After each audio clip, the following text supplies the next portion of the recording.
Hello, and welcome. Happy birthday, everybody. Happy first birthday. How are we all doing? Very well. Right. Very well. Yeah. It is episode 27. We've been doing this for a year, which is approximately... Which makes no sense. 11 months longer than we thought we'd be doing it. It makes no sense, because it's 27. How can 27 be a year when 26 times? Yeah? Well, I think we farted around a little bit at the beginning. That sounds... Actually, we farted around a little bit at the middle and towards the end as well. But we are here. We've got Mike. Say hello, Mike. Hello, Mike. We have Dan. Say hello, Dan. Hello, Dan. We have got Johnny. Say hello, Johnny. Hello. Hello. We've got Graham. Say hello, Graham. Hello, Graham. And last, and not remotely least, we've got Lucas. Say hello, Lucas. Hello, Lucas. Marvellous. Welcome Marvellous. to episode 27. Oh, this is so much more fun when somebody else is doing it. Happy birthday was dog's to breakfast. us. Don't do that. Happy Please. Birthday to us. Happy I'll get the bagpipes. birthday. Yeah. Oh, no, I'm stopping now. And also, we have been nominated for an award. No. Yes, the EN World Actual Play Podcast of But the that's Year. quite serious. This is ridiculous. Well, I mean, EN World is a big deal. It is. I do not understand. There must be some sort of administrative error. Yes, it's a mistake. They've pressed the Yeah, wrong it must be a button. mistake. If you are listening to this and you'd like to vote for us, may I implore you, therefore, to go and vote for the Billowing Hilltop podcast on EN World, E for Eric, N for Noah, world.org. And the voting, hold up, I've got this here. The voting closes on the 15th of December. So if you're listening to this after the 15th of December 2020, then don't, because, I mean, it's all done. Yeah, we should probably get on with other things. Don't forget to Rate, review, subscribe. rate, review, and subscribe on your podcast app of choice, including Lucas's one. Stitcher. Or follow us on Beyond Twitter Pod. at Billowing Hilltoe with no P. Or on Facebook. Or don't. Or don't. Thanks for listening for a year, you readers. Dear reader. You wonderful, you lovely reader. Thank you for listening for a year. And we will go straight on to episode 27. We didn't start the fire.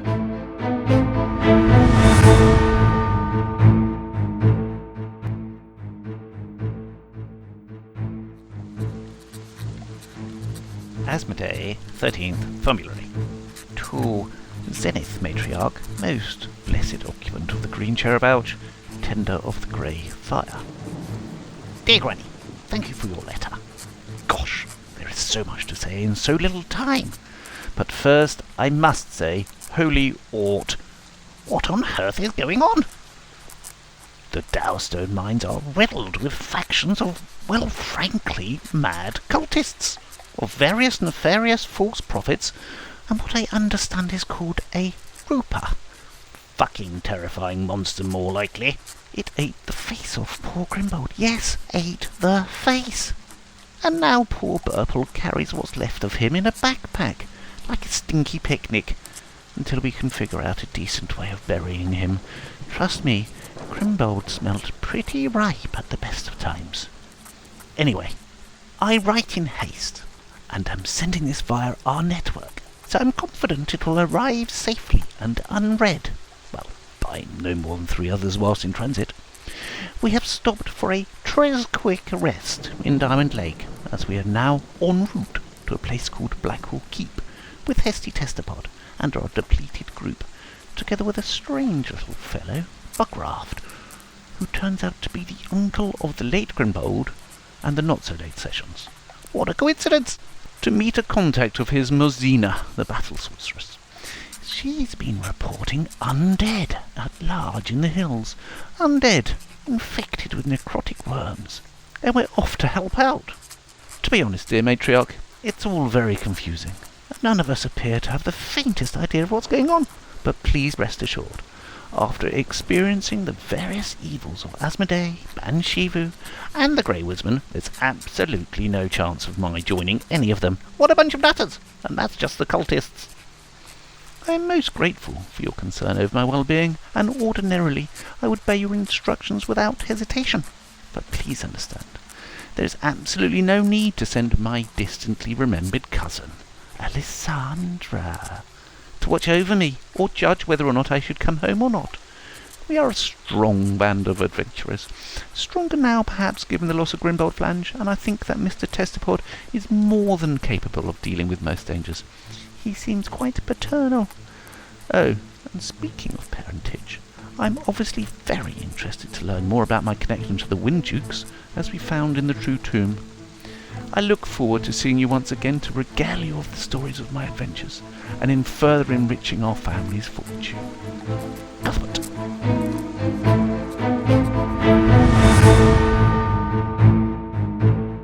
Good evening, everybody. Good evening. How is everybody? Very good. Very well, thank Very you. good. Excellent. Okay. Play a bit of D&D.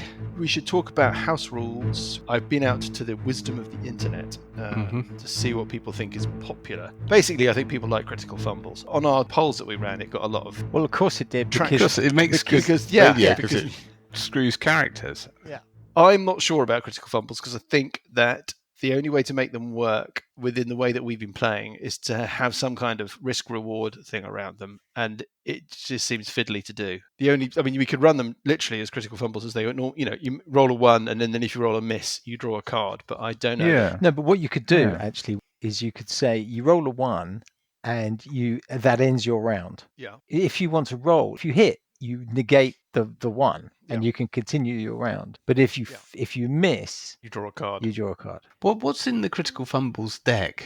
Out of interest. I don't want to discuss those kinds of details. at the Well, moment, Graham. I don't think should- we want to agree to the house rule without knowing. They're full made by the disclosure. same people that made the phenomenally successful critical hit deck that we've been using. Well, I haven't used, but yeah. The other thing about critical fumbles, the same is true with critical hits. They kind of work against the adventurers and for monsters, for want of a better term, because I don't care if my monsters roll a critical fumble and trip over and stab themselves in the foot. But it's for characters, it's a lot more of a penalty. Have we got the old Arden critical fumble table? You want to play? Critical fumble table. I don't think we do. Graham does. Critical fumble table. Do you want to know what's on it? Yeah, let's have a bit of a taster of what kind of, saw your own foot off or something. Saw your own foot off would be quite a fumble, Johnny. Okay, well it was in volume 1, so I have it in front of me. Someone roll and I'll tell you what you got. What are we rolling? Let's say Percentile? No, don't go. To make a random roll. What is it? Percentile. Percentile? Is it percentile? It is percentile. Okay, here we go. Oh. Oh, Damn There it. you go. Couldn't do that Roll ever. 3 times on the table above, except okay. all 3 results, Dan. So go Okay, on. so Two the more. first one is a 43. 43 mid-table. Hits yourself. Yes. Hit yourself. One right? half normal damage. Okay. Okay. 15. 15 up towards the top. Weapon tangled. Both parties lose next attack. 25% chance to drop. And another 15, so I'll re-roll that one. Same again. Get Yeah, that roll. Yeah. So you drop to up 08. Glance. No, that's not glancing blow. Weapon twists in hand. 1/4 normal and lose next attack. That was way, way less harsh than I was expecting. That's like you rolled an 00 and you basically ended up slightly tangled with somebody with a twisted thing and having done half damage on yourself. Quite how you managed to twist your weapon in your hand and become tangled with your opponent and stab yourself. It was an interesting round. It was a flurry of activity. It's a fantasy game. Do we want to do critical fumbles? Oh, good evening, Lucas. How are you? Good, thank There. you. Sorry for the delay. it's all right. Don't do it again. Lucas is joining us, by the way, from the British Antarctic Survey Station. Sounds like you're in a submarine here. So I'm not sure about the structure of critical fumbles. So without knowing the structure of the critical fumbles, which Graham, I've dealt you a card. What does your card say? Oh, slashing. Cramp. You take a 1d4. I think you've got penalty slashing, on a piercing, bludgeoning, 2 and attack magic. roll. Piercing. Off target. You deal half damage on your next 2 attack roll. On your next 2 attacks, sorry. Claw.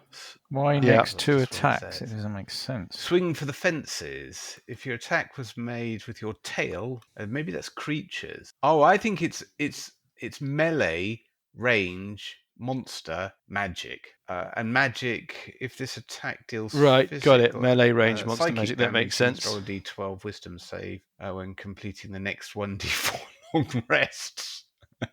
Okay, so other options for house rules. Somebody has suggested that the way that death save should work is that you shouldn't just be lying there making rolls. You should still be engaged in the story. And we saw a couple of options. One of those options is that effectively in the first round, when you go to 0 hit points, you drop prone. So you have the prone condition, but you can't get back up. I've fallen down and I can't get up. And you're conscious.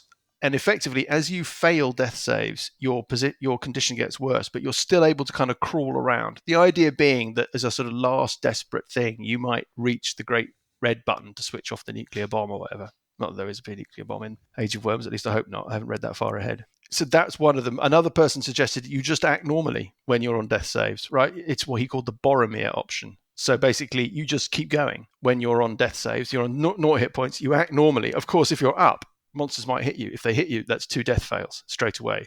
And at the end of the 3 saves, if you make 3 saves under his system, you crash to the ground unconscious, having acted for 3 rounds in a sort of heroic manner. And if you fail the 3 death saves, that's it, you're done. It's potentially much more lethal because unless you throw yourself to the ground and lie very still, you're still out there to be smashed by monsters. I don't think it's going to make much difference to our game. Fine. Okay, let's move on to another one. We Don't might have mind. to. We might I cut like that the whole first option one. out. The first one is a bit more complex. If we're going to do it, we might have to introduce it a little bit later when I've had a chance to really properly get familiar with it, because I don't want to start having to sort of trawl around and trying to find the specifics of the rules when we first encounter it. But okay. isn't it really, it all comes down to the first death save. If you make it, you're still awake. If you fail it, you've got 1 fail more than the successes, so you're unconscious, and then it's just like the rest.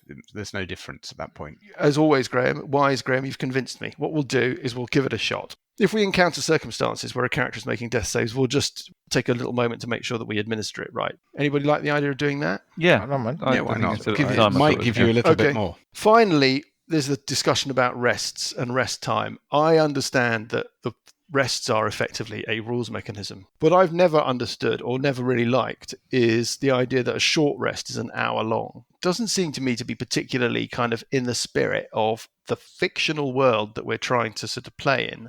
I always think of a short rest as like a moment where you manage to barricade a door behind you Mm, and take a breather mm. just to try and get yourself back in the fight, and then you push on. A long rest, I'm not so bothered about long rests particularly. The idea that you have all sorts of things built in to only being able to use things once per long rest, that sort of, it's quite wired into the game. There is an option in the Dungeon Master's Guide to run it with a 5-minute short rest and a 1-hour long rest. And they concede that obviously that means that during the course of an adventuring day, certainly spellcasters get a lot more access to resources and spells. But it's not really it's just in the course of a 24-hour day. An adventuring day these days is Yeah. 1 period up to when you need to take a long rest. So the spellcasters stop working as soon as they get to the point they've run out of spells. I think it's only relevant if the clock is ticking. I think otherwise it makes no difference. I can see no reason not to make a short rest 5 minutes rather Yeah. than an hour. It really makes it's basically a hand wavy thing. Yeah, I think agree. one could say that one way that you could do it is that it's 5 minutes per hit dice you spend in healing, right? So a 5-minute rest is you can spend a hit dice of quick little top up of hit points. You get back your short rest powers if you're a warlock, your spell refresh, all of the short rest powers that come with things like action surge, those kinds of things. Action Surge is the French version of GI. I don't think it's really going to make much difference, is it? 5 minutes, hour. It's a point where yes, you're resting. exactly. It makes for no a moment. it makes no difference. The idea, for example, that you're in the middle of a fight that's too much for you, and you try and find a bolt hole somewhere you can be safe in order to rest up and kind of get yourself some hit points back and get back into the fight. It's quite an it's quite an exciting idea.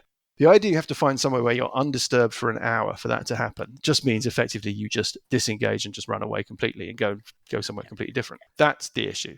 Oh, isn't Well, the the monsters are short either rest gonna- is the end of Butch Cassidy and the Sundance Kid, in effect, Well, that isn't doesn't. it? I mean, if it worked out like that, obviously I'd be delighted. But that's the idea. You sit down for a minute, you catch your breath, and then you pile Go, back and in. then you go insane- again. yeah. Exactly. Yeah, Yeah, and then precisely you go that. get Yeah. killed.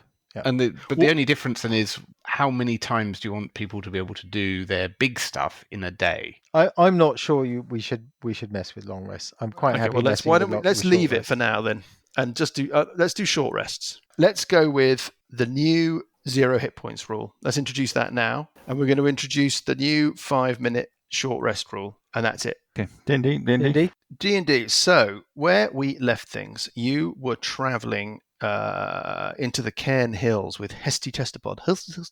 You were traveling south from Diamond Lake, you've skirted the eastern end of the lake and then started to climb up into the Cairn Hills. You have a new companion, Bugraft, the hobbit. Tread on him, squash him. Bugraft. Bug. Please My stop. name is Bugraft. The Hobbit barbarian, who is the uncle. Have I got this right, Johnny? Uncle of Correct. the I'm sadly uncle deceased, of Grimbold Flange. sadly deceased Grimbold Flange. As the day went by and the sun set, the weather is now warmer. Certainly, the cold spell is over. You can hear thunder over the western horizon, and a kind of permeating drizzle starts to fall. And as the twilight gathered, the forest around you got darker and darker.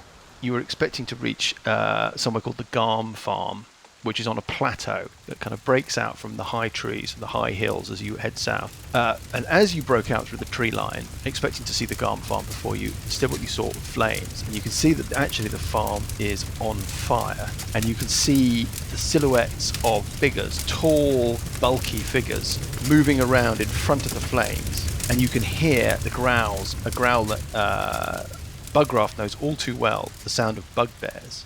Bugbears. You are still in the dark. You're heading up the main pathway. It's a sort of spur pathway that runs up towards the farm. And it's as you've reached that sort of junction that you can see that the farm is on fire. And you've got the sense that you haven't been, so far as you know, you haven't been detected. You haven't stepped out into the light coming from the fire from the farmhouse.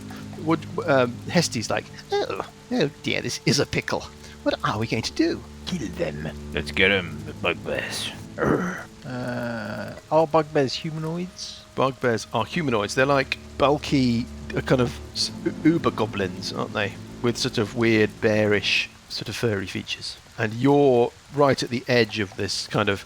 You're at the so it's a plateau that's broken out from the trees, which is why you have a farm here at all. You've got some sort of cultivatable land. The path that runs up to the farm runs along the side of an escarpment, and there are kind of grasslands with trees around the farm, and then you would have to presume that there are fields and sort of, or and they probably used to run livestock, but the farm is now disused. The Garms are long gone, and instead it is used as a sort of rest point of convenience by travellers over the hills, which is why Bugraft was keen for you to get here as close after dark as possible. Okay, I'm gonna move up north, take cover behind the tree, Okay, draw my rapiers. can you give me a perception check, Bugraft? Yep. That's still on this, so it's 15.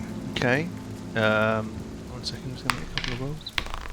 I'm naturally stealthy, so So you have scootled up. Do you want to? Are you making a stealth check to sort of stay quiet? well, I suppose I can because I've only done a movement, so I'll do a stealth check. Mm-hmm. +3 onto this, so I rolled a 16. Okay. It's a pretty decent roll. Just make a I'm also a hobbit, which means I can hide in. You can hide in what? Naturally stealthy, I can attempt to hide even when you're obscured only by a creature that is one size larger than you. So I've got a tree there. We had that, which is a creature, which is one size large. How hidden are you going? Do you want to be? Do you want to be so hidden that you're completely got the trunk of the tree and all of its foliage? Yeah. Yes. It's fumbulary, which means that the trees have shed. There are pine trees on this map that we're looking at that our faithful readers cannot see. If it's a green tree, so that tree is an evergreen tree, that's going to be a pine tree of some sort. Yeah, if it's a sort of more olive-coloured tree, then it is a deciduous tree, and you haven't got massive leaf cover. Got me? Yeah. But it's got a trunk, and I'm quite small, and So you're pushing I'm yourself hiding. up against the other side of the trunk. What I'm really trying to establish is what can you see of the farmhouse when you're hiding there? I can see. Are you poking your the head round? bugbear. Yeah, just a little bit. Yes. Okay, so you can see that there are 3 bugbears running around in the front of the building. It looks like the fire has taken hold in the building and is starting to break its way out onto the kind of roof timbers and thatch. In front of the farmhouse, there's a cart that's pulled to one side, and that's on fire. It seems to be burning with a kind of weird, bright yellow intensity. You can also see that lying either in the grass or on the kind of dirt yard in front of the, you assume this is the front of the farmhouse, you can see a couple of bodies. You don't know if they're dead bodies or just unconscious, but they're not moving. Human.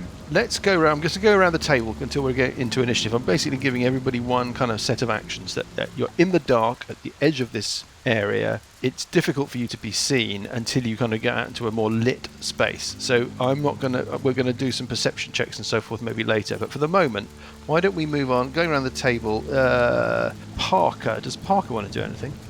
I have a quick question before I do anything. When I was being attacked by the roper, can you remember whether I know it's going all the way back, but can you remember whether I triggered my relentless endurance or not? You did. I did, right? I thought so, because we haven't had a long rest since then, have we? You haven't had a long rest since the roper, no. So should have been. Everybody's suddenly off. regretting their decision not to pick up on the adjusted long rest rules. Yeah. Okay, right. So what I will do is, Yes. Parker will also move up, Yeah. and I will trigger my shillelagh at the same time. Okay. Has that got like a verbal component? Is that like a?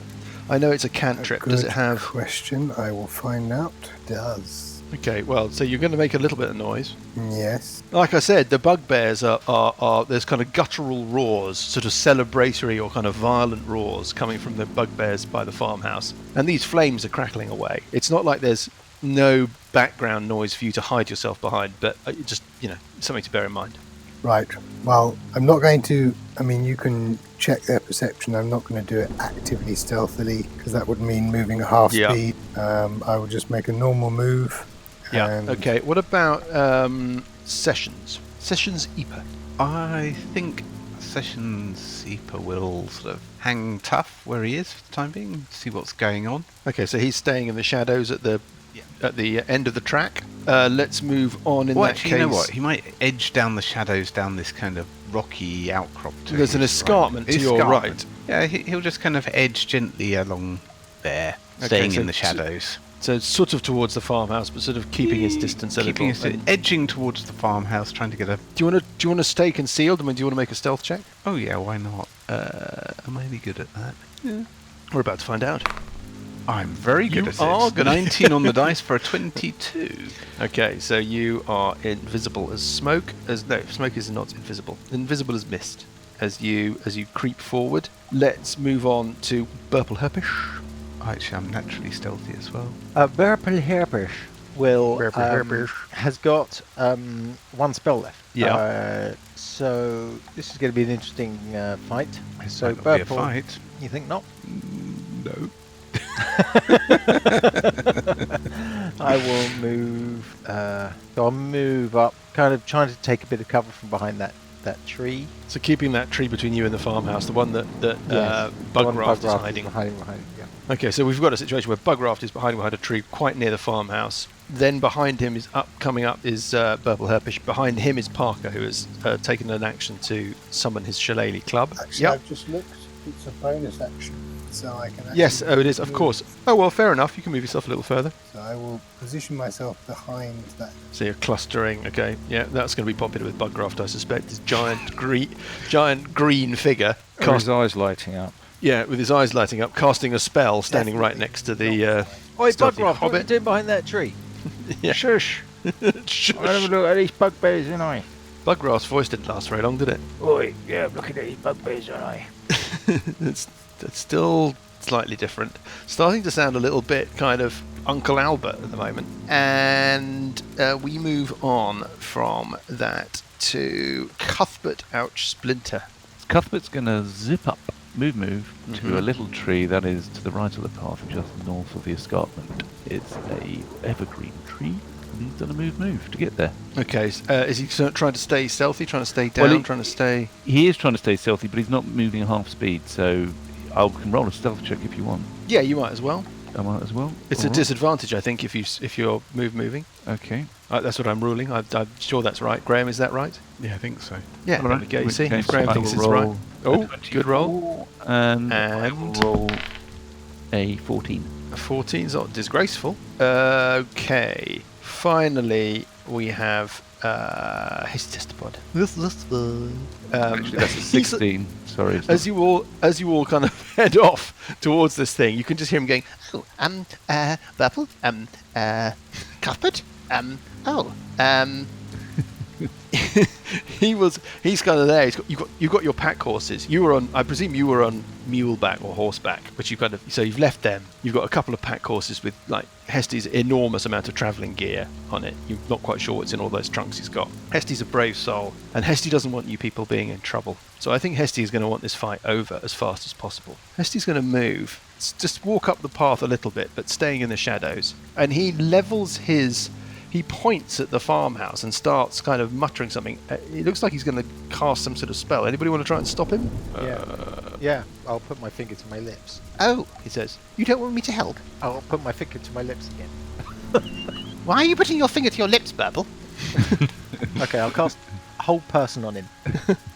Why are you casting okay, Burple, you kind of grab his attention and tell him not to. And we, I think, ought to then have some actions from some bugbears who have been waiting to act. Because they've been hiding in the trees to the side. Out of the tree to a couple of the trees to the left of the path, leap a couple of bugbears. What they're doing is they're throwing javelins with readied actions. So they can't really move very much. They can just stay in their kind of concealment, right? And throw these javelins. I'm not sure that they've got the range to reach you, but let's have a look. Have they seen this? Yeah, they've been watching you ever since you... Oh, sorry, where are they? One bugbear steps out of the tree, or kind of the foliage, directly to the left of the path, and he will throw a javelin at Hesty Testapod, rolling a 17, which hits armor class 21, and rolling a 12, which is armor class 16, and I don't... let's just check Hesty's armor class. Oh no, that is a hit on Hesty Testapod, and he takes some damage.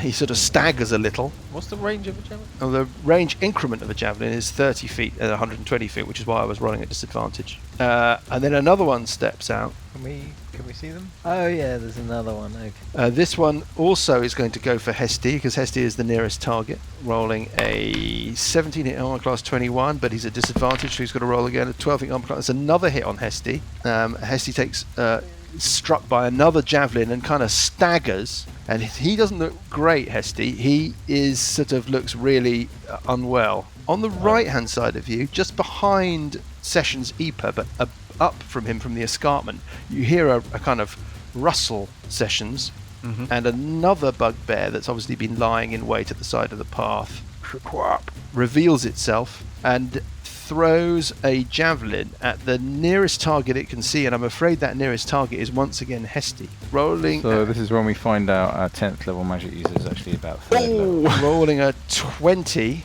Oh dear. But he's rolling at disadvantage, so he has to roll again, and he rolls a 5 and misses Hesty Testapod. That was a bit of good fortune. Cuthbert, can you give me a perception check? I can indeed give you a perception check. Getting a 16. You think you can hear something, Cuthbert. Up the escarpment, you're at the foot of this kind of rocky escarpment. Yeah. Then there's an area of kind of grassland or meadow above you with some trees. You can hear more movement up behind, kind of off to your sort of southeast. You can hear the sound of something else moving. Yeah. And I think what we should do at this point is roll initiative. So... Well, hello. I get a 22. Okay, so 22 for Cuthbert. Which is exactly the kind of thing I needed to get. Purple Hebish gets a 15. Rolling a 7 for a 10. Purple Hebish gets a 15. Yes. Sessions Epa gets a 9. Sessions Epa gets a 9. Okay. And then finally, I need to roll for Hesty Testapod. Hesty Testapod is initiative of +2. And he gets a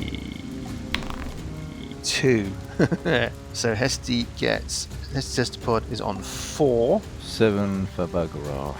And then Bugraft gets 7. Yeah. And the bad guys rolling a 12. So the bad guys are on...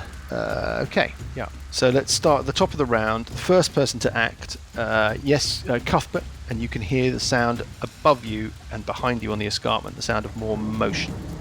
What would you like to do? Can I see anything? No. I mean, you're at the foot of a sort of 10-foot escarpment. Okay, so if I was to move... To generate an angle, you'd need to move quite a long way away from... It's a sheer rock face in front of you that's about 10 feet high. Okay, but if I, for example, if I did a move action to go next to Hesty. Yes. He looks uncomfortable. Yeah. He's got 2 kind of pretty significant looking javelin wounds, and he's staggering a little. He's like, Cuthbert, I don't seem to be, I'm not feeling very... I shout over to Parker, get over here, we need... Oh no, sorry, not Parker, Sessions. We need some healing over here. Can I see anything up in the escarpment if I've moved that far? Yes, you can see a creature not far from the escarpment, just standing in the shadow of a tree at the top, about 5 feet from the edge of the cliff. Clearly in a position to throw a javelin. That looks like it was the one that threw a javelin at Hesty Testapod. Okay. And you can hear the sound of motion directly east of you. Yeah. But you can't see anything. It's beyond the angle that you can see. Okay. All right. I'm gonna take a bow shot at the one who last threw. I was hoping to get one of them who hadn't had an action yet. What's your vision? Is it dark vision? My vision is dark vision. Yes. Okay, so you're seeing this thing in dim light, so you're going to be rolling at disadvantage. Oh, great. +6. So I get a 12. Does that? No, I think that's going to be a miss. Let me just check. No, I'm afraid that's a miss, so there's no point in rolling the second dice. Okay, that's my round then. I've moved and done the turn. Okay, and we move on. It's Burple on 15. I will. I'll tell you what you can see, Burple. Yeah. You've got dark vision, so you can see dimly. You can see a couple of figures off the track south of you. I can see them. But to the west of the track, well, you can dimly make them out. They've stepped out of the cover of the foliage and thrown javelins at Hesty Testapod. So yes, you can see them. Yeah, you can make them out, maybe a better way of putting it. And you can dimly see at the top of the escarpment, above where Session Zeeper is hiding at the foot of the rock face, you can see one that's stepped out and thrown another javelin at Hesty Testapod, but missed. From your angle, can you give me a perception check? Perception check, man. Yeah, I can do that, man. Perception okay. check, man. In any normal accent that you... No, I'm doing it in that one, man. Here it comes, dude. 15. 15 is pretty good. I think that you can detect, you can hear, if not see, that there is other movement up the escarpment. Probably the same thing that Cuthbert thought he could hear before, but you can't make any figures out. It's coming from your southeast, more east than south. So whatever that is, southeast? No, southeast, east by anyway, whatever it is. I never understood those things, but anyway, yeah. Basically, let's say 4 o'clock. It's an easy way of doing it. What would you like to do? Okay, so I'm trying to sort of interpose myself between Hesty Testapod and these 2 guys to the west hiding behind the trees. Well, so you want to sort of run back south down the track, but but then head off the track towards these other bugbears. Yeah. So I'm assuming this is grass and you can move freely across. Yeah. Okay. So, yeah. Okay. So I'm moving. I'm taking a move action to slightly interpose. That's about as far as I can go. That's 30 feet. Yeah. Okay. Well, you can make them out. You're going to be at disadvantage with a range attack because of the what dim about light. a spell? Even with a spell, if it depends to have an area effect or not. Depends what the deal is. If you have to see them, it's going to work. So they get a saving throw. It's one of those. They have to. That makes no difference. Wisdom saving throw, DC 14, both of them. I'm guessing that their wisdom saving throw is nothing to write home about. But let's have a quick look. I'm guessing the same thing, but it's only 14, so I'm sure one of them, knowing you, probably both of them will save. Yeah, that seems to be likely. They have to be within 30 feet of each other, which they are. That's fine. Which they are. So bugbear. Bugbear number 1, Bob the Bugbear, DC 14 wisdom save, rolls a 4 and fails. Bugbear number 2, Bertrand the Bugbear. That was Bob, was it, the first one? Bob was the first one, so Bob fails, Bertrand's failed. Okay, they're both paralysed. Wow, what's that? What's the spell? Old person. Because they're humanoids. 3rd level. Yeah, that's my last spell. I've got 1 3rd level left, which I got when I went up a level. So very nice, very, very, very nice. Okay, that's an excellent round from Purple Herbish. Let's move on then to it's now them, but 2 of them. Do they get a saving throw on their go? When you have spell, at the end of each of its turns, the target can make another wisdom saving throw. Fine. Okay, so they can't do anything in this turn. Yeah. We'll come back to them. Let's do it at the end of the round. Keep me honest. So there's a bugbear that threw a javelin at Hesty Testapod from the other side of the track, from up on the escarpment, but missed. It's going to go step up to the edge of the escarpment. It's going to make a perception check to see if it can see Sessions directly beneath it. It rolls a 10. I don't think that's going to be enough. What's its perception? Yeah, okay, so it doesn't see Sessions standing below it, so it's got a choice of targets. It's going to either go for Hesty Testapod or Cuthbert standing next to him. I'm going to roll a d6. 1 to 3, it goes for Hesty Testapod. 4 to 6, it goes for... And we know what's going to happen. Cuthbert, and Oh, no, no. he rolls a 1 to 3. Now, I'm just going to check the range of this shot, because he may no longer be at disadvantage. No, he just is. So rolling to hit his little spur. He's got a shit. Ooh, well, the first attack is a 17, hits armor class 21. He's got to roll again because he's at disadvantage, and he rolls a 14 that hits armor class 18, which is a hit on Hesty Testapod. Uh-oh. And Hesty Testapod buckles a little. It just goes. His knees go a little bit as he just sort of reels as he's struck again. During the meanwhile, 2 more bugbears emerge from, or run up to the edge of the escarpment. It's really annoying that we haven't got full complement of spells. It's really It makes shit. this whole thing enormously fun. I mean, you could have obviously had a fireball cast to really kind of Well, we still can negate because the he's threat not of the dead, ones is to he? the north. Well, and they both throw their javelins at Hesty Testapod. Oh fuck! No, they can't make it. Hold up, what's their movement? Actually, maybe they can make it that far. I think it's tight, to be honest. Yeah, they can move up to the edge of the escarpment. They're looking down and kind of growling at you. Now, over here, Bugraft. Yes. Your perception check was not sufficient to detect the bugbear that was hunkered down in the shade of the very tree that you have chosen to hide in. Right. God. Really? Yes, it leaps up. Where did it come from? Bugraft knows that bugbears are notoriously extraordinarily stealthy, that their tactics are basically to hide and ambush. Maybe something he should have said right at the beginning when you knew that you were kind of heading off towards with his legendary bugbear fighting skills. Anyway, this one is going to decide it's going to step up and attack either Bugraft or Parker. 1 to 3, it attacks Bugraft. 4 to 6, it goes for Parker, but it goes for Bugraft. It steps up to Bugraft and it smashes at Bugraft with it's clearly a magical something that it's got with it, Bugraft. It's like a giant kind of blade about the size of a dining table on the end of this shaft, and the whole thing is kind of vibrating, crackling with magical energy.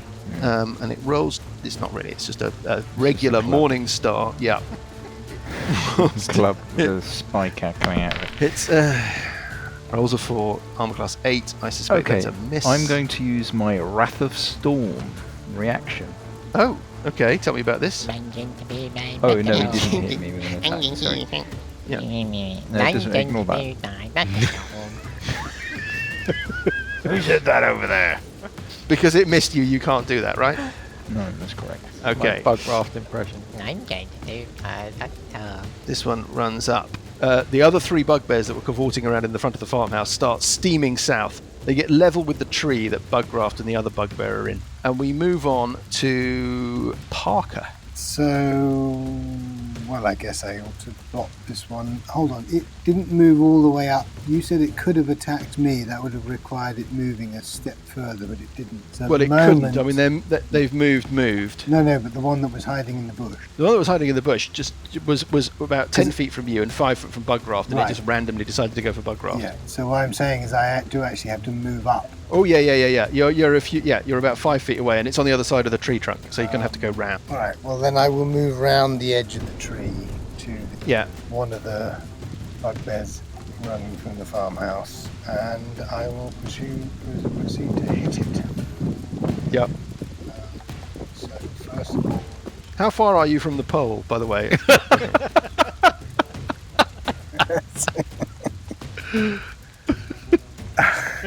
quite a distance, actually. Funny Yeah. enough. isn't it? You're in your little tent, Yeah. wrapped up. Stars are good though. So that's rolling a 7, unfortunately. That's a miss. Yep. Hitting an armor class 12. There's a miss, I'm afraid. Yep. Miss, a bum, and I will use, in that case, 1 key point, a flurry of blows. Rolling a 13 for armor class 19. That's going to be enough.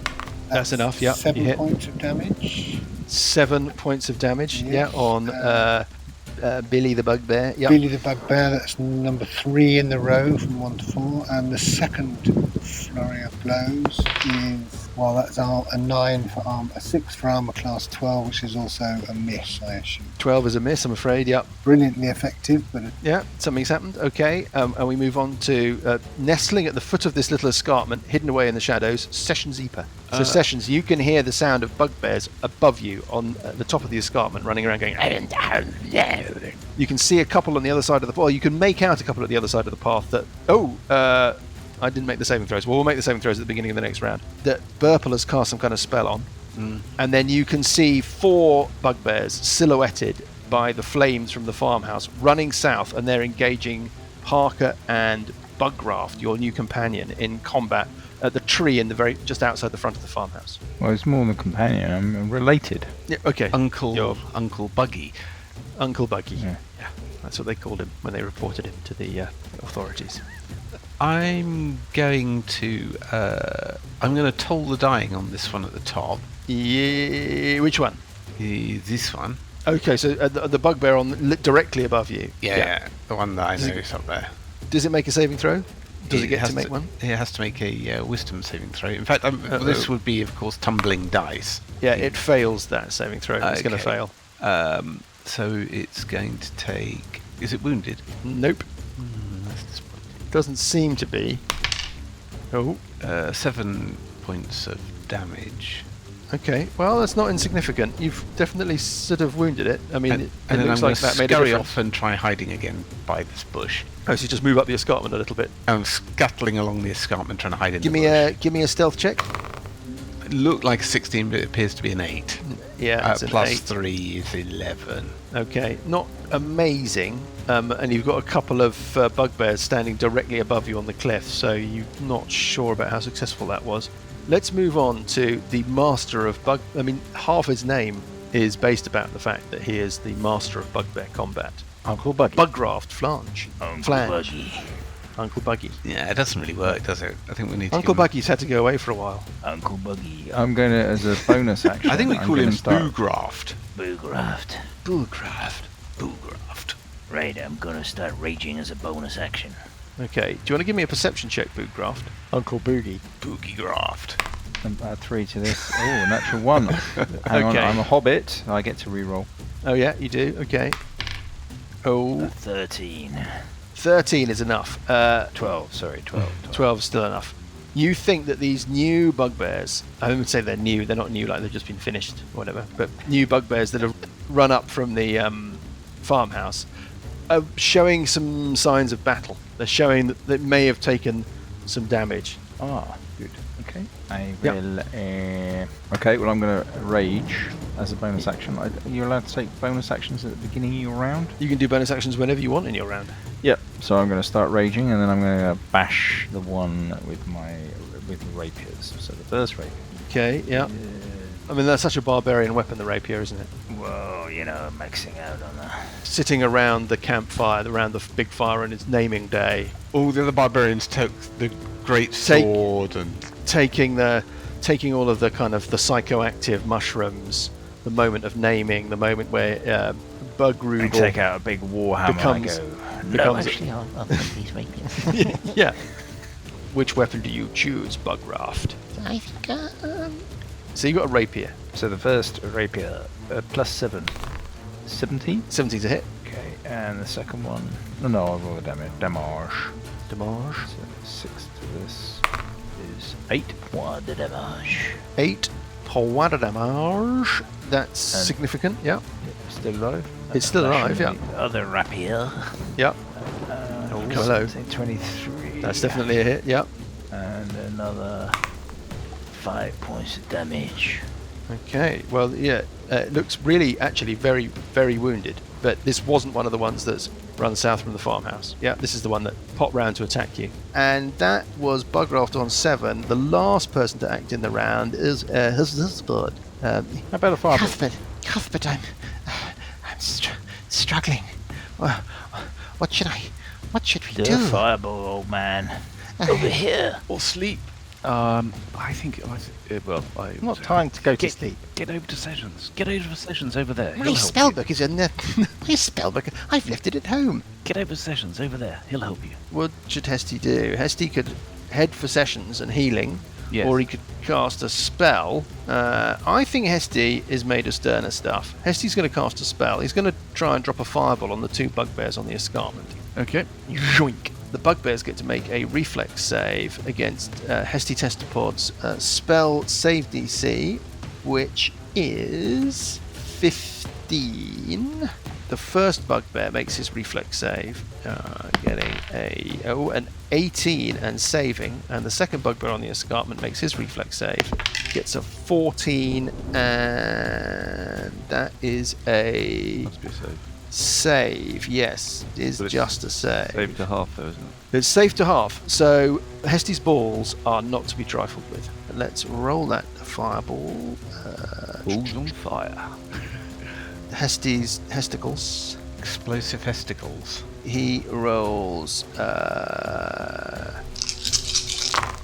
great big cluster of D6, Ooh, doing quite nice. A few 6s in there. 25, yeah, but lots of ones. 25 points of damage, so 12 points of damage on each of the bugbears on the escarpment, which I'll mark up. That looks to have significantly wounded both of them, even with the saving throw. Oh, good. And then what Hesty will do is he will limp away from towards Sessions, who's trying to hide in a bush. He'll just start walking across. Sessions, help me! And he just walks across to Sessions.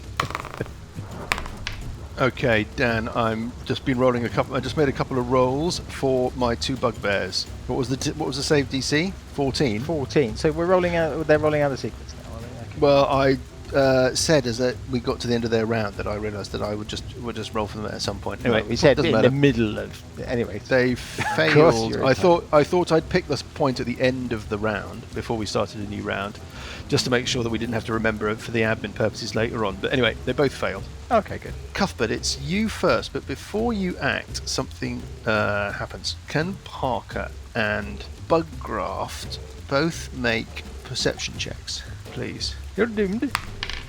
10.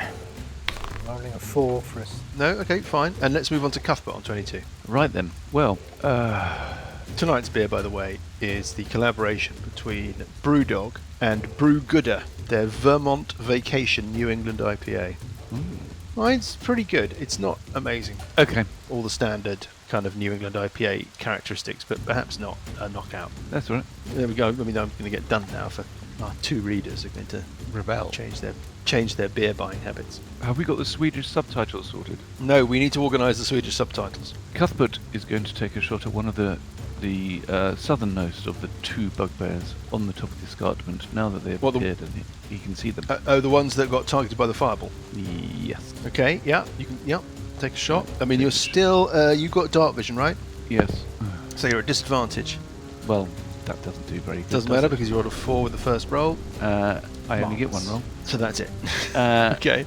And then what I'm going to do is I'm going to move. Experience deep feelings of regret. I'm going to experience feelings of regret. I'm going to move further west, to, just standing next to Burple and towards the 2 Held held bugbears. bugbears. Got it. Okay, so we've got Burple Can I and, swap out a weapon while I'm doing that? You could drop a weapon and pick another one. I will stow my longbow. Stow your longbow. Bow stow. You won't go for the bow stow. I'm gonna go for So bow we've stow. got Burple and Cuthbert on the left side of the path as it heads north towards the farmhouse, closing in on a couple of bugbears that Burple has held with this spell. We've got Hestian Sessions clinging to the bottom of this cliff with some bugbears roaming around above them, and then nearer the farmhouse we've got Parker and Buggraft who are fighting these bugbears that have come out from the front yard of the farm. And we move on to Burple. Okay, so Burple is going to move 30 foot up to the northernmost of the 2 held Yep.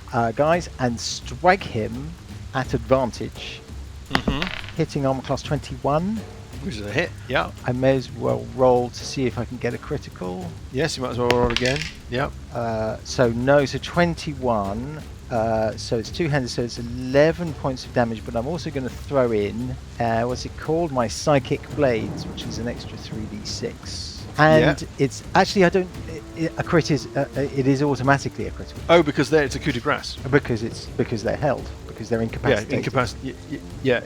Paralyzed creature is incapacitated. See the condition: can't move or speak. The creature automatically fails strength and dexterity saving throws. Attack rolls against the creature have advantage. Any attack that hits the creature is a critical hit if the attacker is within 5 feet of the creature. So it's a critical hit. So I'll roll it afresh. So that's basically 2d10 Yes. plus 6. No, plus. Just the standard plus. So it's 2d10 plus 3 or whatever you normally add. I'm just trying to work out what I normally add. That's the thing, because I can't remember. 2d10 plus 3. Yes. So Yep. 2d10 plus 3. Which is- Sorry about the delay here, folks. No. 2d10. Oh, my God. So that's 5, but then I get another 6d6. Yes, because you double your precision damage. Yeah. Yeah, so Got I'll do it. them in 3s. So that's another 15. So that's 18 plus Yes. another Here we go. Grosso. 18 plus another 8. So that's 26 points of damage. Give me a break. 26 points of damage. It is still alive. Oh, fuck hell! You didn't believe it. And now they're both going to make their saving throws just while I'm in the middle. But only just alive, Purple. You think that you were a cigarette paper's width. Can I away roll an from- Ort dice? Use my Ort dice. I to don't think you re-roll can, those because ones. Your Ort dice is to re-roll d20 rolls, to attack rolls, saving is it? throws. Yeah. Okay. And you couldn't really have done better with the attack roll. Yeah, but the could 2 have- ones I could have done. You could have gone with the automatic critical. I think I would have allowed you if you'd asked to gamble and go for the card critical. I think you would have. You could have rolled a standard hit. That would have been an advantage. But that was Should've done not that. to be. And, Okay. Well, you don't know. I mean, you're forfeiting an awful lot of dice if you do sneak attack damage. That's the thing about critical cards. It's If not you do sneak attack damage. It's not sneak Well, you know what I mean. Precision damage. If you're doubling it. Psychic. Psychic damage, whatever. That's part use of your bardic inspiration, isn't it? Which should have fully refreshed with the short rest you got back in Diamond Exactly. Lake. Yep. Exactly. Got it. Okay. Cool. Right. It's bugbear time. It's time for the bugbears. Okay, do you want to start with those two? See if they make. Let's- They don't go No, they around make their it. save at the end of the round. Yeah. Yeah, So the so they- first bugbear is the bugbear standing on the cliff above Sessions and Hesty Testapod, and it is going to throw a javelin. Oh, has it got enough javelins left? Hold up, it may not have any javelins left. Javelins are silly weapons. It has. Basically, you're throwing your weapon away. and Yeah, then what you are are. gonna do? It has actually run out of javelins. What's he going to do? You could argue that bows and arrows, therefore, are the same, because you're throwing you're actually propelling your Yeah, arrows but you have away. 20 arrows instead. Well, you It's could like have throwing 20 your bow 20 away. javelins. Okay, it's going to move, and then it's going to make an athletics check to climb down to sort of. It's not a sheer rock face, but it does require a climb check. Its athletics is sort of decent, I think. Not that decent. It falls to its death. No, it's not done well though. I think that's not enough. So it runs to the edge of the escarpment. It sort of hang drops, as it were, off and tries to scramble down the rock face. It doesn't roll a high enough number, and I'm ruling that it takes a d6 falling damage, That's so generous. which is 6 points of falling damage this thing takes. It looks like it regrets its climbing decision, but what can it do? And likewise up here are 2 bugbears. Oh no, they've still got javelins left, so they are obviously deeply concerned about the future existence of Hesty Testapod. The first one steps a little nearer and hurls a javelin down at Hesty Testapod, rolling an 11, hitting armor class 13. No, hitting armor class 15, which is a hit on Hesty Testapod, and Hesty is still alive. Have you healed him? Not yet, no. No, he wasn't next to me. He's still alive, but you're going to have to hope against hope about this next bugbear, which also moves up and also throws its last javelin at Hesty Testapod from the top of the cliff, and it rolls a. Oh dear. Oh, come on, you can't kill off old Hesty. Well, I can do. I mean, I'm not doing this stuff. It's your. You all ran off and left him there. I took out 2 of the guys who. attacked So him here we go. before. Now suddenly we're in the inquiry. Yeah, Everybody's he's got some like, magic. "Oh no, I Got him warned magic. them months ago," and blah blah Getting blah. magic, getting magic. Anyway, Hesty is down. Okay. He Is he making collapses. death saves, or is he an NPC and therefore dead? No, he is. He's making death saves. He's a special. He's a special PC. Oh, nice one, Graham. What do you mean, nice one? I've had 1 round so far. Yeah, did you use it to heal him? No, you didn't. I heal him now. Too late. He's dead. We'll get to that in a Too late. moment. He's And not then dead. the other bugbears all rush up to Hesty Coup de grace. with With a javelin. with butchery implements and reduce him to a pile of dismembered limbs. One of them's got a mincer Yeah, they've got a mincer. They've got petrol. barbecue. By the end of their round, Hesty is just an egg cup full of oily remnants. And there's a guy with the barbecue at the back, just with a flint, trying to set fire. Yeah. And they've got a firework rocket. Last thing they do is just smear on the last bits of him and then just shoot him off into space. Heal that. But that's not what happens.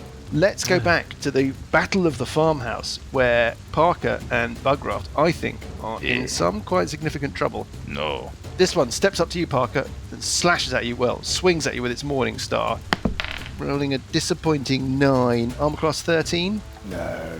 Damn it. Okay. And then the other one has a swing at you as well, rolling a 19, hitting armor class 23. That's it. Heading You for hit points, take- Parker. The following damage, as sanctioned by the International Damage Council. Then if I You take 2d8 plus 2. You take 9, 10, 11 points of damage, Parker, from that attack. 2d8 plus 2. 2d8 plus 2. The one that was hiding behind the tree attacks Bugraft, swinging his Morning Star and rolling a 15, hitting armor class 19. Oh, that's a hit. That's a hit. I like the idea that Bugraft actually says that out loud. Oh, that's a hit. Oh dear. Doing a total of 14 points of damage, Bugraft. Right. And then Is it Oh, here we go. using a magical weapon? No, not that you know of. Right. I take half damage then. I'm raging. Oh, hello. Okay. Special bear Yeah. endurance thing. So how much is half damage? Sorry. Well, that was 7 points of damage. It's half damage. Yep, do that. And then the other one steps Oh, up. sorry. Yeah. But then I'm going to use my reaction to do a lightning thing on him. What's this lightning reaction? thing? Tell us about this It's reaction. called I think when they wrote the Uh, game, they probably would have come up with a better name than lightning thing. a lightning thing. It's Yeah, no, Breath no. of Storm. Oh. So Actually, Yeah, I can think you I'm make going to do my a- Breath of Storms. can you make a dexterity saving throw? Can he? DC 13. Let's have a look. Let's see what happens. He rolls a... Oh, no, he rolls a 5. He fails that. Shit. What does this Great. Wrath of Storms do? He takes 3 points of lightning damage. Take 3 points of damage off him, please, Dungeon Master. Okay, right. I'm just going to make you pay for having that power. Okay, yeah, he didn't like that very much. And then the final Bear of Bug leaps up, swings his Morning Star at Bugraft, rolls an 8, a disappointing 8, which is armor class 12. No. Damn. And then finally, we're going to roll the saving throws for the held Bugbears. Bugbear, Bob the Bugbear Please fail. Don't wake up while I'm next to rolls. you. Bob the Bugbear rolls a 13. I think he needs a 14, doesn't he? He does, yes. Wisdom savers bonus is 0, so that is a fail. Excellent. And Bertrand the Bugbear rolls Marvellous. Marvellous. rolls a 2. Okay, It's not so often they're- that a spell works. Like, still this that but spell is really paying dividends. Okay, so that's the end of the Bugbears, and we move on to Parker. Parker, Oh, can you give me a perception check, Parker? Nice. you manage to see Bugraft. Ooh, a 13 for a 15. 15 is good enough. Something's going on in the farmhouse, Parker, or near the farmhouse. You can see the fire is kind of taking hold. From the door and from a couple of the open windows at the front of the farmhouse, tendrils of a sort of glowing energy are snaking their way out into the night.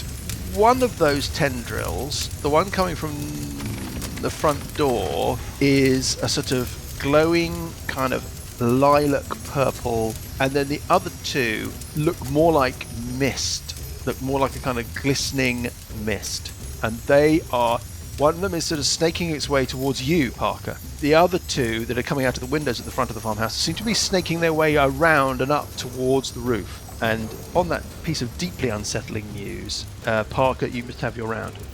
Well, not that I can really do much about that. But I'll just try and attack one of the bugbears, basically. I will, of course, relay this information to everybody else. Right. Presumably, if I've mentioned it to everybody else, then... Yeah, people who look for them and know what to look for should be able to see them, yeah. Right, well, we'll attack this bugbear with a shillelagh. 4 for armor class 9. Is a miss. Ridiculous rolls. And then I will do another flurry of blows. Okay. First attack is an 8, hitting armor class 14. 14 is exactly what you need. So that's 7 points of damage. On the one that you've affected before, yeah? Yes. Okay, yeah, he doesn't look very happy about And that. the second attack is... Oh, it's a 20, which is a critical. So just need to work this out because He looks very, very wounded, Parker. 1d4 plus... So that'll be 2d4 plus 3. So that'll be 2d4. Just wondering what the rolls it. There's the extra 1d4 is 2, so that's 6 points. And I've also... Is that 6 points? Yeah. That's 6 points. It's dead, Parker. Plus... It's dead. Oh, it's dead. It's dead. Oh, okay. It was wounded before it even got to you, and you've sent it off into the next world. Okay. Well, that one. Bugbears tend to be worshippers of Ban Shivu, Queen Marshal of the Howling Horde. So you've dispatched that bugbear off to the fields of Shivu, the martial fields of Shivu. Is that it for you? That's basically it. Okay, Session Zeepa. Hesty Testapod is lying at your feet, bleeding out. Is he still conscious? He hasn't failed a death save yet. So according to our new rules, he is prone and unable to stand, but still conscious. Right. I have 2 spells left. I have none. Well, I think Hesty Testapod, given that I saw he rolls 9d8 for his fireballs, clearly has more spells, so I will heal him. Okay. I will reach down and cast the Blessing of Misfortune on his head. Okay, what does that do? It heals him 3d8 plus 3. Shall I roll that, Plus or do you want to roll that? 3. I can roll it for you. You can roll it. Okay, I will roll 3d8 plus 3. Getting... Oh, hello, decent roll. 6, 5, 11, and 8 is 19, and 3 is Good roll. 22 hit points. He's just suddenly... He's just like... He's completely fine. Okay. Yeah. And then I will... where's the one on the ground? On your side... Yeah. Oh, it's to your south. It's at the foot of the cliff. Oh, right. Yeah, I can just about see him. Yeah. Okay. I mean, I'm ruling that it couldn't do anything else with this round because it fell, so it took a bit of damage. It's not. It wasn't ever going to keep moving or have an attack. Yeah, I don't think I've got any bonus action spells, so I will. You will shit. No. Is that I'm appropriate? Just thinking what else. That's not the time, Graham. Yeah. I mean, I think I'll just try and hide again. okay. I mean, you're standing next to this tall, thin, bearded gentleman wearing a micro dressing gown with Chinese dragons down the back, who is at the moment, because of his state of disorganization, showing below the waist. You see, well, I will avert my gaze. So be in that very case. careful. What I'm saying is be very careful where you hide, Sessions. Okay. And what I'll actually do, I'll just kind of move round between me and the Between him and the bugbear. yeah. I'm going to The one move on and the stand ground. between me and the bugbear. Yeah, got it. And I will it's a free interaction. I will pull out my unused, almost completely shiny Condom. mace. Okay. Bugraft, Alright, so I'm going to attack the same one with the scimitar. the one that was hiding behind the tree in the first place. Yeah. Yes. So I roll a 24, 24 is a hit. and I do 14 points of damage. 14 points of damage. You chop its head off. Okay, and then I Blood move. spurts everywhere. Oh, very good. Then I'm going to attack the other one. Yeah. Is standing to the northwest. Yeah. Looks a bit wounded, like I said from before. These ones that came from the 12. 12 is a miss. Sorry, did you just say scimitar? No, it's a rapier. Okay. Just trying to keep Changes. up with your 18th Did I say century. scimitar? I'm just trying to keep up with which 18th century weapon your hill hobbit barbarian is using. And we move on from Bugraft to Still don't know why he's using a rapier. Thank you, Sessions. Because I got 2 weapon fighting. Thank you, Sessions. Where would I be without you? Now, So let if me you've have a got look. 2 weapon fighting, why aren't you attacking 3 times? Because I mean, it's only Hesty's round. I eat my words. I've multi-classed. All right. Oh. Yes. Oh, I thought the thing you Going said on you about would never do. multi-classing. Oh, yeah. I never What? do it, but I did. I've done it this time, okay. He's a rogue. He's got a bit of He's a rogue in there. I'm not yeah, a rogue. He just wants to pickpocket. There's only one class that Johnny dips into. Trouble is, you cleric. can never. Cleric. Yes, okay. I want to get. It's the class of self-healing. Exactly. The class whereby you don't need to rely hang upon other on. people. Exactamonte. We've met this barbarian before. Exactamonto. Well, You it's have. like Sinistro grab handle. Yeah, exactly. It's like it's a strange echo running across the multiverse as you encounter a character that you sort of. It's like Moorcock, isn't it? Yes. That's Sinistro was a back gnome. to Hesty again. Elric. Right. A gnome with hill giant strength. So that was your round, Bugraft. Boograft. We're all done with that. It's Hesty. Right. So Well, I'm not sure what to do now. Fireball on the 2 guys at the top. is that what you're shouting across?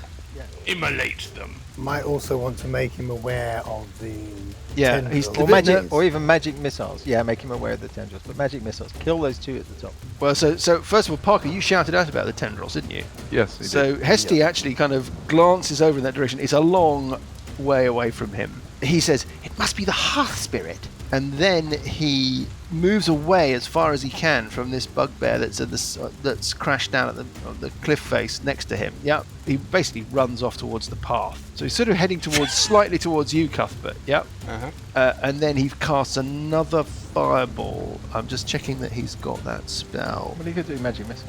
No, he's got fireball. This one, though, is being cast at... No, he's got another 4th level slot. So he's casting it with a 4th level slot again, and he casts it at these 2 bugbears on top of the cliff. They make their reflex saves. First one, the northernmost one, rolls a 2 and fails. The second one rolls a 5 and fails, and they are both incinerated by Hesty Testapod. And he sort of does that thing with that thing with his hands. Well, there we are. That's the end of those 2. And that's the end of Hesty's round, and it is Cuthbert's round on 22. Cuthbert has got to do something. He's going to.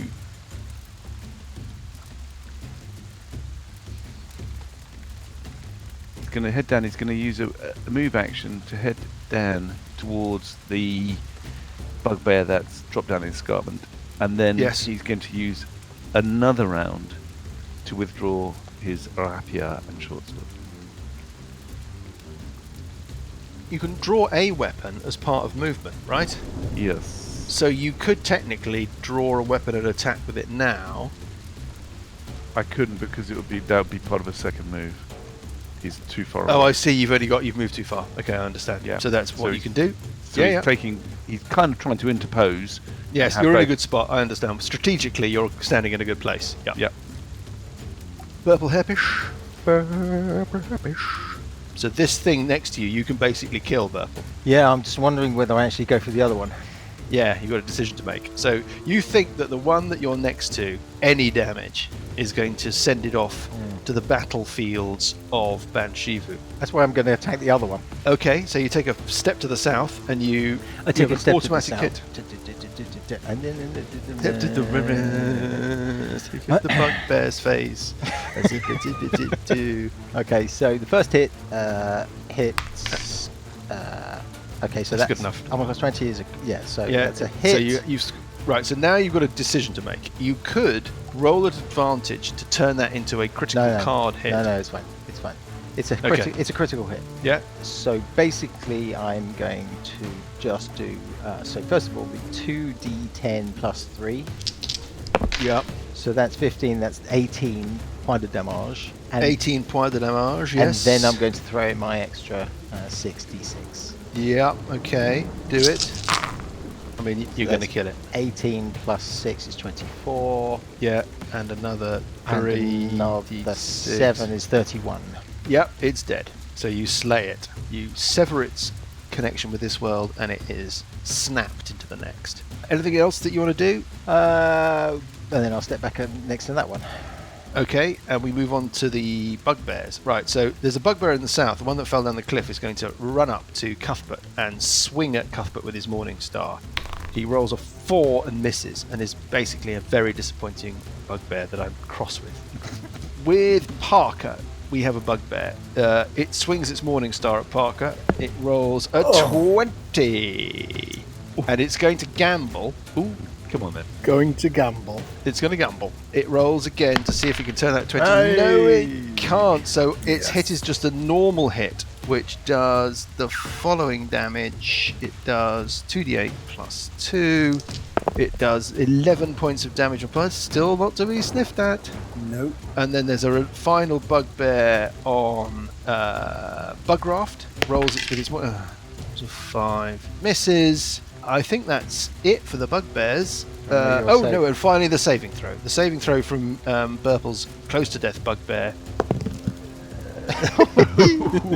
Rolls off the 16 and is a 6. Fails. So there we go. So that's the end of that one too. And we go round, we're on Parker. It's your turn. What would you like to do? Well, I think I have to attack this one in front of me. Then I might be headed your way, Sessions. I mean, we've basically got 2 bugbears left in the fight near the farmhouse with Bugraft and Parker. And we've got 1 bugbear left in the fight on the track leading up, who's in with Cuthbert, and that's it. Well, my guy's still technically alive. Your guy's still technically alive, but I mean, it's a kind of a formality that he's going to be. Well, Or she. Still have Or to she. hit him. This one's Kate because he's in a bush. Oh dear. Oh dear.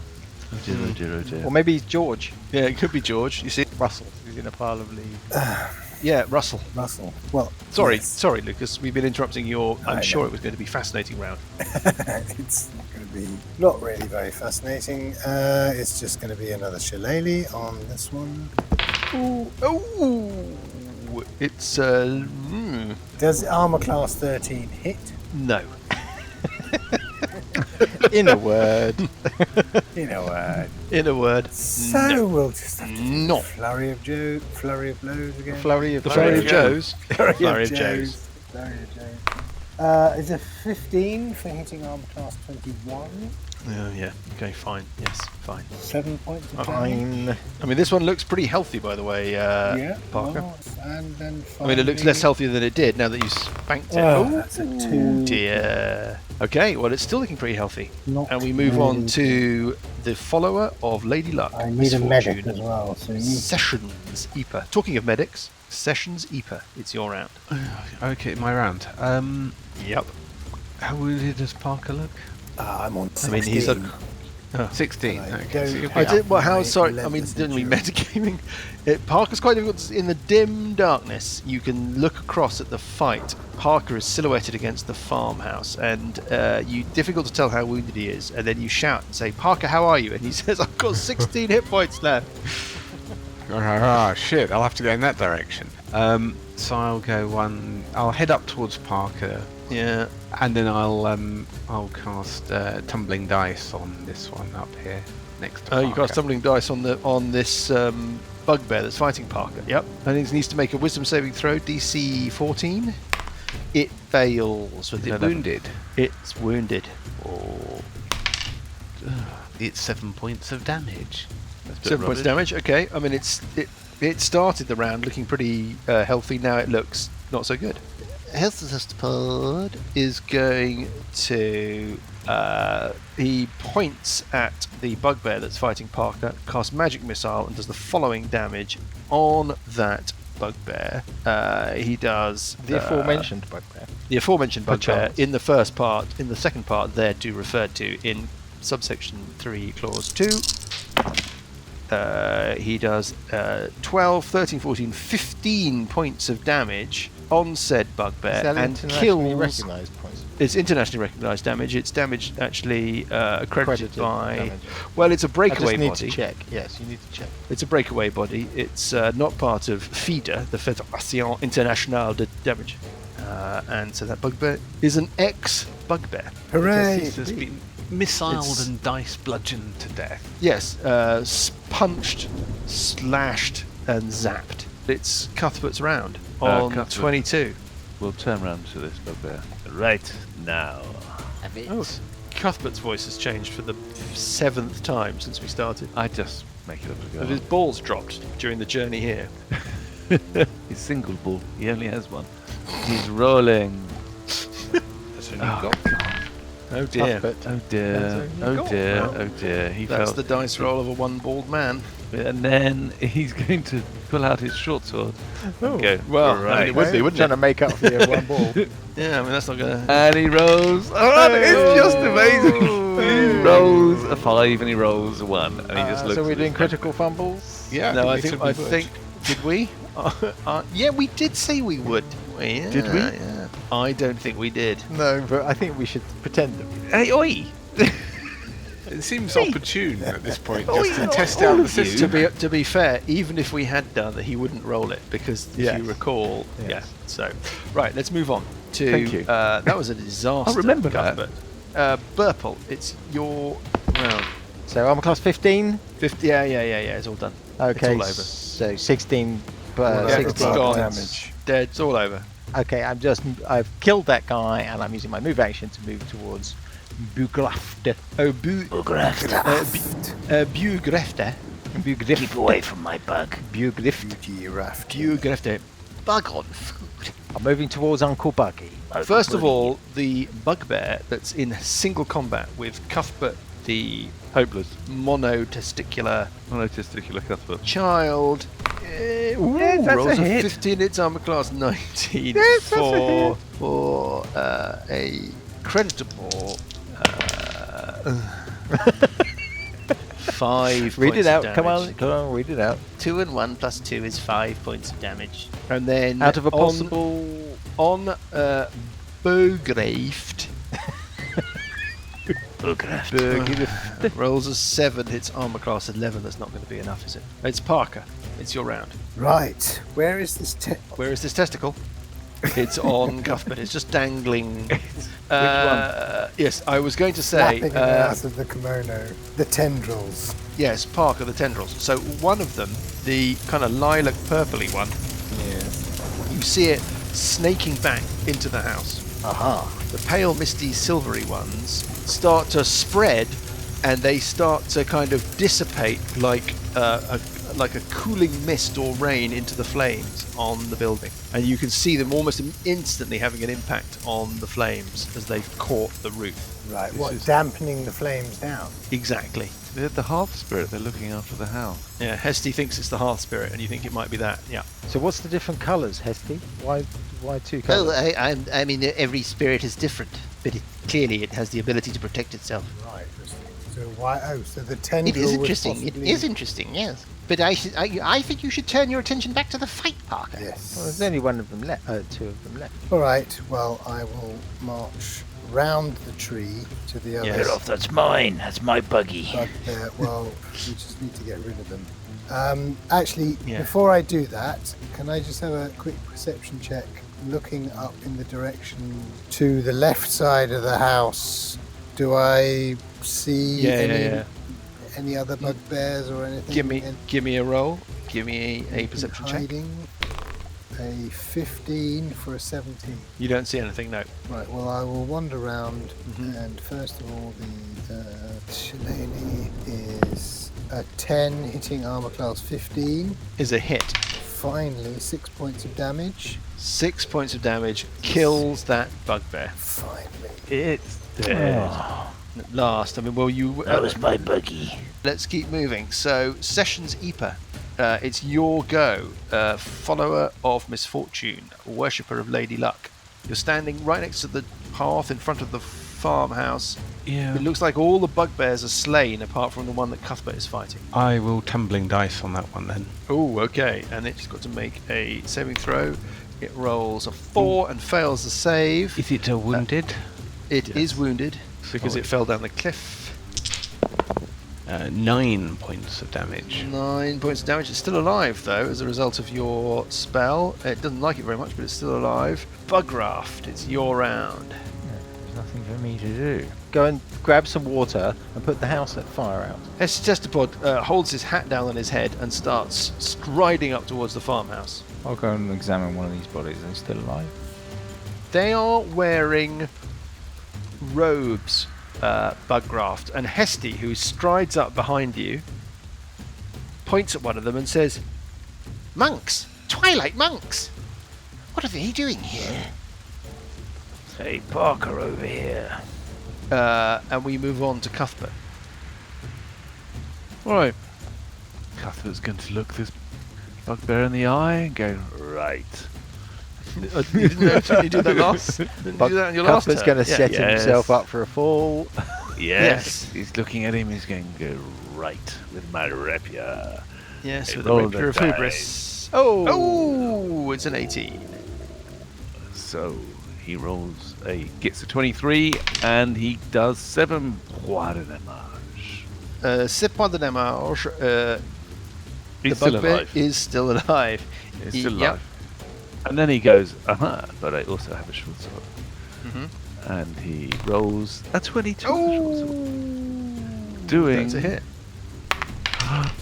8 points of damage with a short And sword. slays the Ah. bugbear. Well done, Cuthbert. And that's the end of Finally. that. Cuthbert Okay. feels as though he's done something. We have a problem with the 2-weapon fighting, by the way. Which is, What's up, Graham? Graham, what's the problem? We have lots of 2-weapon fighters using rapiers. Yes. Rapier's not a light weapon. It's a finesse weapon. Yes. But you can if you have taken It's a 2-weapon fighting feat. Yes. You taking the feat? Yes. Yes. Then There's your yeah. answer, Graham. Yeah. So you have finesse, 2-weapon fighting, finesse weapon, rapier, light weapon, short sword. Dual wielder. You can use 2-weapon fighting even when the one-handed melee weapons you're wielding aren't light, and you get +1 on your armor class. Then why wouldn't you use longsword or something? Because I want to use finesse with my dexterity. It's higher than my strength, but The damage I is think less. there is something wrong with Hero Lab actually. The damage bonus I need to. I've got 2-weapon fighting as a class special ability. When you engage in Are you two a of them, you can ranger? add your ability modifier to the damage of the second attack. Well, I don't do 2-weapon fighting. I only get 1 attack. But I did kill 2 of them without taking any damage. So. No, it's very good. There's a mistake with Hero Lab. It's adding... My character doesn't quite work. If I click Rage, it's adding a strength bonus. It's adding a bonus to my damage, but I'm not using my strength, I'm using my dexterity. Which is annoying, because I'm going to have to rebuild the character now. Well, you can't rebuild the character. You've done it now. I mean, that doesn't work like that. You can't just sort of change the character. I think, okay, Well, I'm I going to go can, and build... I'm going to rebuild my characters, I think. No, I've designed gonna go it and- based on wrong information in Hero Lab. Well, I don't think you did. I think you basically just Yeah, miscalculated. And how many years of experience, Johnny? A lot. Most of those years, I don't think you were paying attention. I taught you everything you know, though, so just remember that. Remember what? Sorry, I can't. I wasn't listening. 42 years of experience. That's a staggering amount. So he's doing too much damage, right? You think you know someone? You think you know someone? He was at my wedding. I mean, I was... Because I mean, you trust someone. you let somebody into your and life. basically, even when asked, even when challenged on it, they seem to, they deny. It's a bit like the Yeah. current Conservative government. It's just they'll lie to your Well, face. make Oh, it- you have God. to make it... Oh, bit of Oh, politics there. Yeah. Hey. Yeah, thank you. Thank you. See what I did there? You let somebody into your life, you trust them, Used to. Can I just quote Hero Lab? and then you discover Rage. that when all you make a along- melee weapon attack using strength, you gain a bonus to the damage roll that increases your game level as Barbarian. Yeah, but so you, you don't- shouldn't have added it. But I am not using Strength. melee weapon attack using strength. I'm using melee weapon attack using dexterity. Exactly. I'm So still you- adding it on. You basically took the advantage that shouldn't have been applied. Is Yeah, there a big difference basically. between the two abilities? Yeah. I don't really care about a little few hit points here or there, Johnny. It's a trust thing. It's the principle of the thing. It's isn't about friendship It's when it comes down to it. It's it's Either you knew about it and chose to Yeah. ignore it, or Yeah. you didn't No. know about it. which Yeah. shows You didn't know about it. deep Where are your level of 42 years of experience? incompetence. Yeah. the You're either deceitful one or places incompetent. their trust in products that people spend money for. So Hesty starts striding up towards the house. What do you want to do? You've got these two bodies on the ground in front of the farmhouse. They are wearing robes. Parker, you recognise them. Right. You actually specifically recognise them. One of them is called Virgil, and one of them is called Gordon, and they're two monks that you know from the Twilight Monastery. Very nice, Mike. Very nice. Hey, Virgil. FAB. Parker, can you make a perception check? I certainly can. Where is Cuthbert? Cuthbert is way, way away. What are you going to do, Cuthbert? Are you running up towards the house? What I was saying before you broke away before the end of my round, Oh, here we go.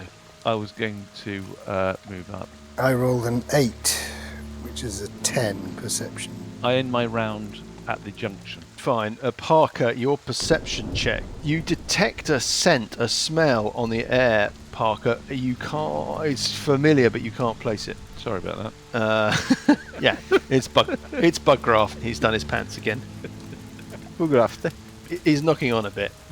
Do the Buggraft. two monks look alive? Or They're are dead. they making death Lay them to saving rest. throws? They look morning-starred to death. The misty tendrils are still quenching the flames. I want to move up and do the same. There's a well right there, so I want to go up to the well and Throw water on. start throwing water over the house. Yeah, you can kind of find a couple of leather buckets and start kind of helping. If you're standing in front of the farmhouse and you're kind of filling buckets with water, you can see through the windows, you can see inside. You can see that there are a couple more bodies in there, lying on the ground, lying on the kind of flagstone floor. You can make out the body maybe of another bugbear or two in the kind of gloom at the back of the room. I'm searching the monk. I'm going to if I can continue running up. Cuthbert continues running towards the house. So my elemental attunement, Yes. it says you can snuff out a candle or a campfire. Mm-hmm. So You can can I make a use that difference. to make a difference to the fire? Yeah, you can make it. You can make a difference. I think a few rounds of these magical tendrils that have come out of the house, plus people contributing by pulling water from the well and throwing it on the flames, you get the fire under control. It's not out. There are still little crackles and kind of licks of flame running up the stanchions and across the timbers of the house, but it's no longer a kind of full-blown conflagration. It's easy for me to say. Good God. Well done. Cuthbert, as you get nearer the house, can you give me a perception check?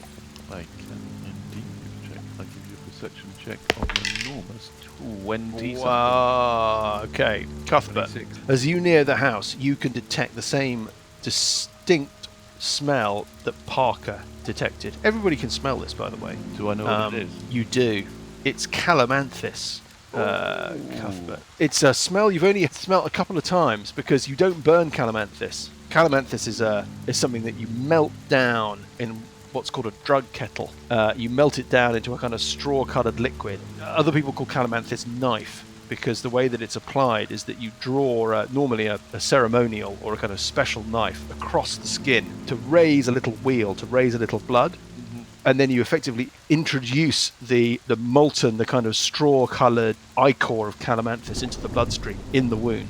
And calamanthus addicts are famous for having a network of scars. And the knife that they use to apply the scars is therefore a prized object. So in the kind of calamanthus gangs in Evenstar, that knife is like a status symbol. Right. The greater the web of scars, especially if they spread over the arm and up onto the shoulder or into the chest, it just means that you're a really serious calamanthus user. Every now and again, if you have an accident or you have a problem, you actually combust the calamanthus, which starts as a kind of grainy, straw-coloured, pollen-y substance. And rather than bubbling down into a little ichor, it burns. And that smell is very distinct, and you recognise it. That's what the smell is that you've got now. Okay. Is it burning from the wagon? Yes, it seems to be burning from the wagon. Can you give me a perception check, Buggraft? Parker, Hesty is going to roll a perception check as well. Not great perception check from Hesty with an 8. Natural 20. Buggraft, you can see something. There's something burning on the cart. That's where this weird sweet smell is coming from. But you spot something, Buggraft, and that is that very much in danger of combusting itself. There's one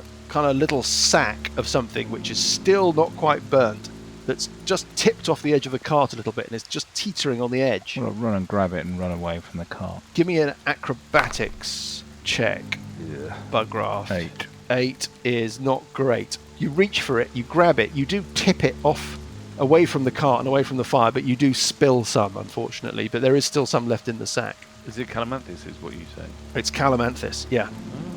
I mean, there would have been a large amount of Calamanthus on that cart. Do the other bodies inside, which weren't bugbears, also look like monks? Well, when the flames subside, you can get inside and you can kind of pick your way around the inside of the house. The smoke still hanging in the air. It's kind of difficult. It's tough on the lungs. Well, I'll use my elemental attunement Oh, okay. to I love stuff it. away. So you clear things out. Burning in the hearth of this farmhouse, in the kind of main room, is a bright flame that looks unusual. And Hesty wanders in with you into the house and starts talking to the fireplace. He's using a language that you don't recognize. As he does so, it seems to sort of slightly diminish in intensity, and as the fire is extinguished, the various tendrils and kind of skeins of light and kind of misty opalescence that have been issuing from the fireplace withdraw back into it.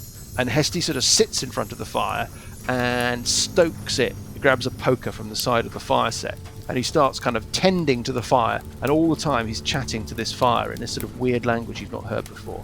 The bodies in the building, Parker, are not monks. They are wearing traveling clothes, but like armored. So they're wearing stained dark leather armor. They've got scimitars and rapiers. It looks like they've been killed by bugbears, as in that they're bearing wounds consistent with morning stars. Cuthbert, Yes. as you're standing in the doorway of the farmhouse looking in, Yes.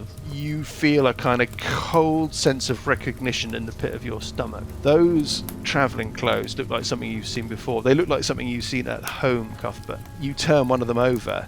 You're not sure that you recognise them, but you quickly check on the inside of the wrist, just at the base of the palm, and there is the telltale mark, the little black three-pointed flame that represents the House of Ouchsplinter. What? And that, I think, is enough for tonight, and we'll pick it up next time. Thanks, guys. Thanks, Mike. Nothing to do with thanks. me. Didn't know anything about that. Don't blame me. Oh, you say that. I knew nothing about it.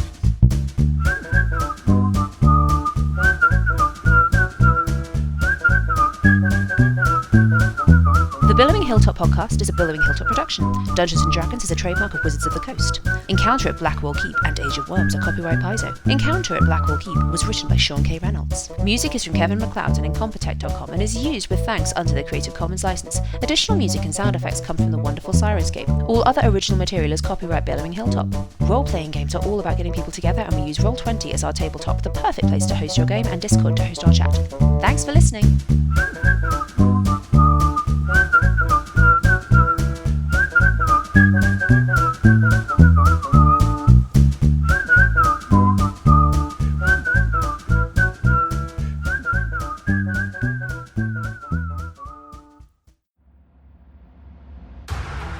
Are you looking for a D&D podcast with a dark side? Something more like Game of Thrones and less like Monty Python? Tale of the Manticore is part dark fantasy audio drama, part solo D&D RPG. There's no plot armor here.